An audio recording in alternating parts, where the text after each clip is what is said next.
Hey, praise the Lord. I'm getting more and more bolder here because I'm finding more and more people who are willing to test the scriptures, who are willing to look at what the New Testament said in real time back in their day. That's very, very important. And right now, I'm going to give you a list of stuff that I used to preach. Some of it I may not have, but a lot of it I am like anybody else. I was taught these things, these beliefs, and that enabled me to follow Yeshua, our Lord Jesus, our Messiah, our soul teacher, the prophet of Deuteronomy 18, to follow him in name only. And this is part of the reason why I did not question the Bible. It literally felt like I was betraying God. I was questioning the scriptures, the Word of God. Oh, which translation? There's 26 different translations. Oh, and then there's a Strong's Concordance, which was actually taken off of some of the stuff that they used for the King James Bible. So it's not always accurate enough of what the original Hebrew and Greek names was. But I want you to think about some of these things because this sounds so good to be true. This is fundamental principles of the Christian modern faith. These are perfect blinders. The Word of God. Simply by saying that, even when I'm talking to people, I try not to say that because they automatically assume I'm talking about all of the Bible versus what Yahweh, our Heavenly Father, actually spoke by inspired men or through men, or even in the first person through men. This is absolute truth. The Bible's absolute. There's another thing. All these things are bricks in the wall that you and I are going to have to work on, and I've had to work on in the last 5 years of breaking down these walls, knocking one brick out at a time.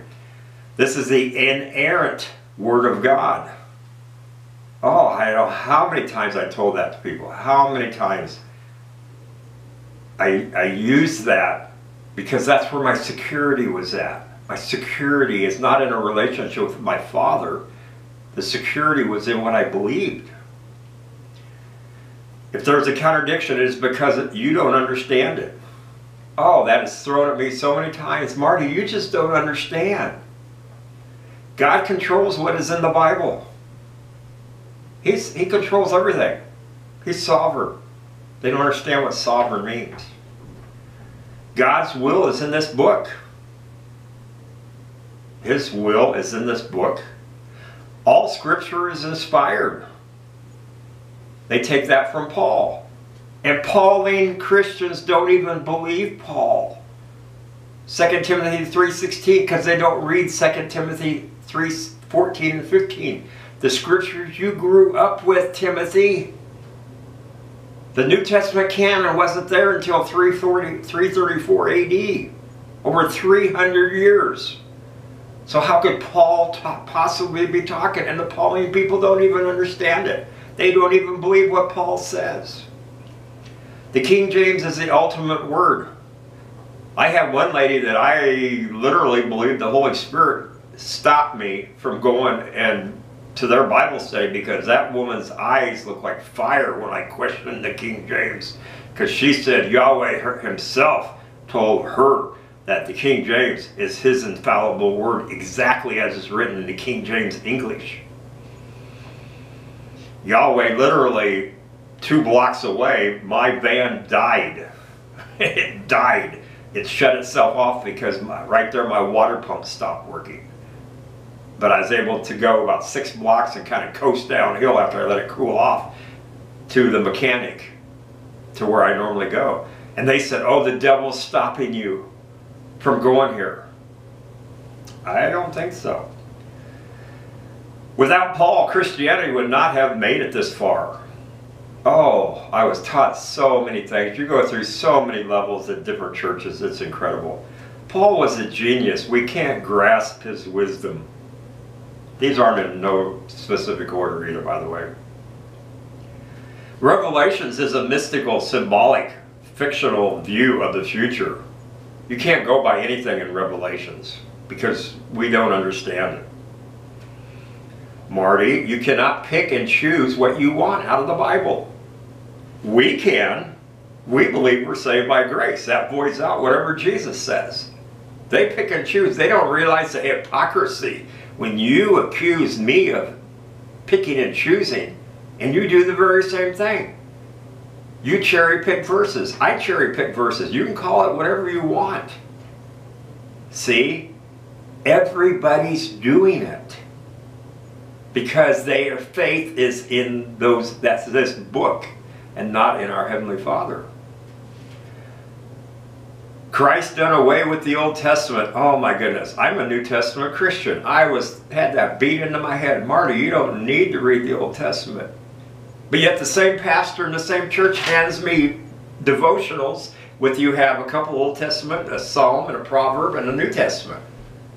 Okay, if I don't have to read it, why are you telling me to read it? The hypocrisy.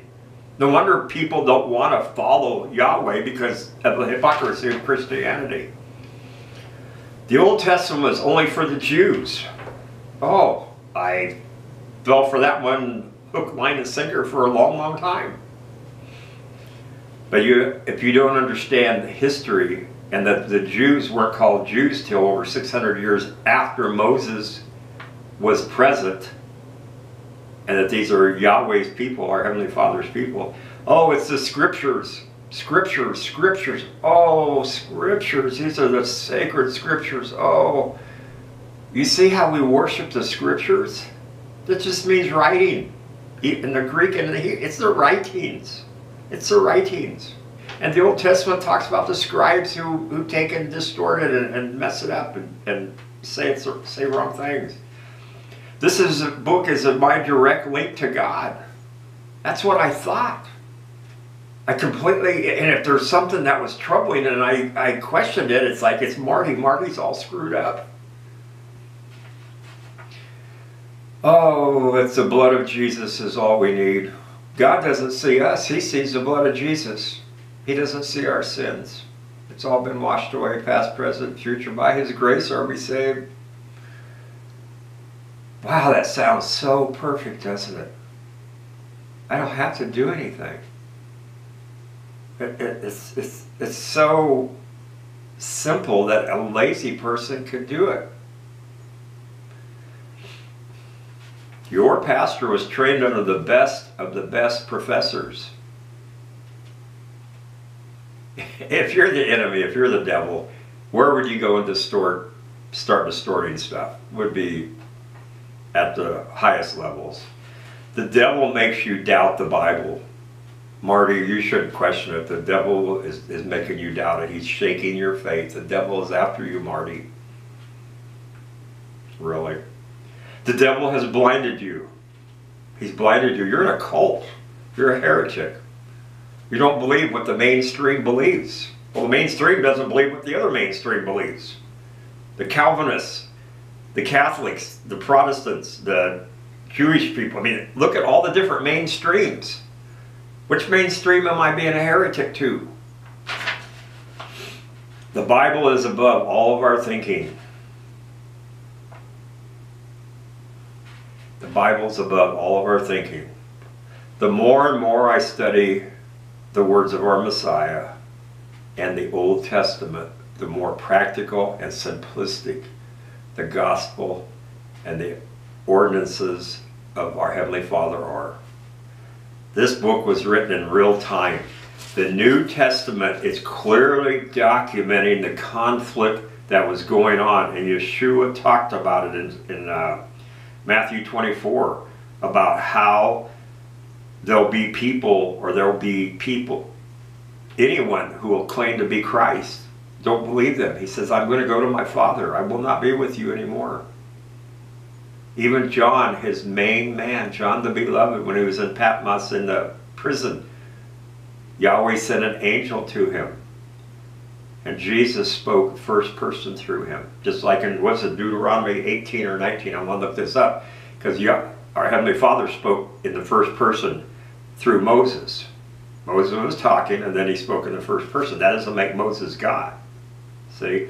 Oh, we don't realize there's a long list, and you can add to this list in the comment section. But there's so much that has blinded us from the simple truth of the gospel. And so many people, because Yahweh, our Heavenly Father, has had mercy. And some people, many people have been born again. But they're on the wide path to destruction. They are the tares that are growing up with the actual wheat. And someday they will be taken away. They don't realize it. My last video I talked about how Yeshua talked to people who actually believed in him.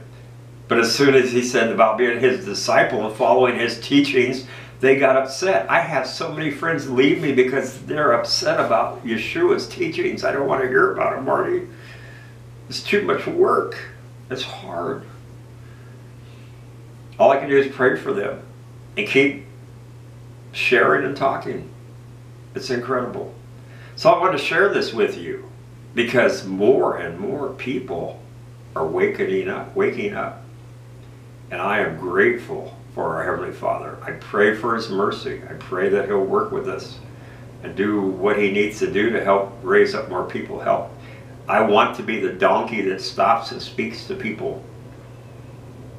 Sometimes even if they don't want to hear it, people say, oh, don't cast your pearl before the swine. Well, I don't always know who the swine is, okay? All I know is there's people that are lost, especially Bible thumpers who are so committed to their church doctrines that they can't see the words of our Messiah because they were taught that this book is God's word and it's holy, set apart, and you cannot question it, you cannot doubt any of it. The very Bible proves that you have to test it. It says that. Even Paul says to test everything. Father, I am so grateful that you have mercy on us. I am so encouraged to keep finding more and more people who are putting videos out, who are sharing their testimony. Was it Revelations 12:14, that those who keep the commandments of Yahweh and the testimony of Yeshua, Lord, they're sharing their testimony, and I'm sharing my testimony. You open my eyes. I rely on this book, but I also know which author to follow and which author not to follow, and to test the writings of the scribes. Thank you for having mercy.